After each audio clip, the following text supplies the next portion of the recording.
Start with all the things that are free, right? Because even though they take your time, there's no financial expense that goes along with that.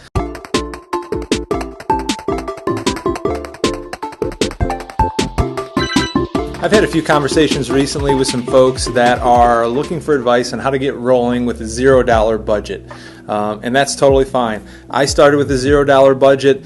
Every spin-off brand or project or side thing that's come up has started with a $0 budget. So I wanted to talk about that. If you don't have the money for a $10,000 website and $1,000 a month in advertising for social media or postcards or anything, where should you start? You know, my advice is to start with all the things that are free, right? Because even though they take your time, there's no financial expense that goes along with that.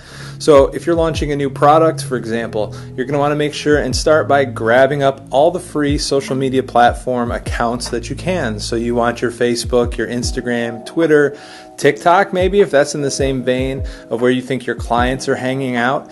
And start to lock in your name, start to lock in your ownership, start to develop those platforms. They're really great because you can just use your smartphone or anything else to start capturing videos or photo, either of products or of you describing your services. The other things you want to pay attention to are the mapping pages. So Google My Business, the average person who's looking for a product or service near me is hopping into Google and looking for that. So making sure that if your business has a physical address, that you're locking that in as the location of your business. You're using your Gmail account to capture that business, so that way you can update all the information to make sure your hours are correct, website, phone number, anything else that pertains to letting people find you and contact you, making sure all that's good to go, and as well as updating and uploading photos there, videos there, updates to your business plans or schedule as they happen. We've actually gotten in the habit of using Google Business or Google My Business as another social media platform. The analytics that it captures are great, and you're seeing how people are learning about your business. Additionally, you want to do the same thing with Bing.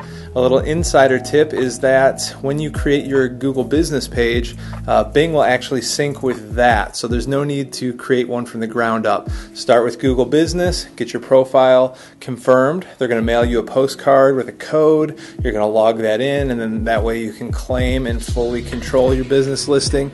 Then go to Bing. They will sync up and automatically update each other. The third, that's a little bit more complicated, but not a ton more complicated, is grabbing that Apple Maps account. So you're going to create an Apple Connect account.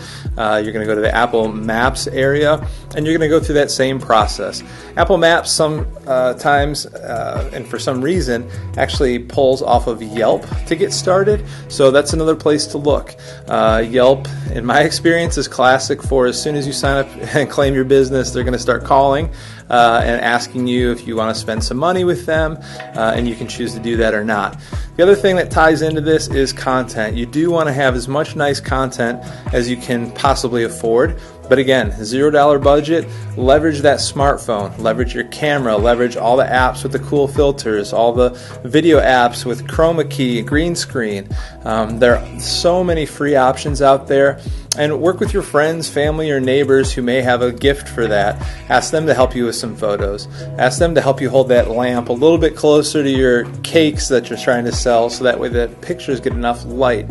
Experiment with taking them outside, taking photos of products outside, and lots of videos like this.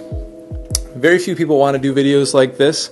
They start out challenging and hard and uncomfortable, but the more that you do them, the more comfortable you get at talking to the camera and sharing those little bits of knowledge about your brand with who you hope will be your clients. In the comments below, leave some of your thoughts about starting your company with a $0 marketing budget. What platforms did you start on, and what kinds of success did you have, or what failures did you have? What did you learn from that?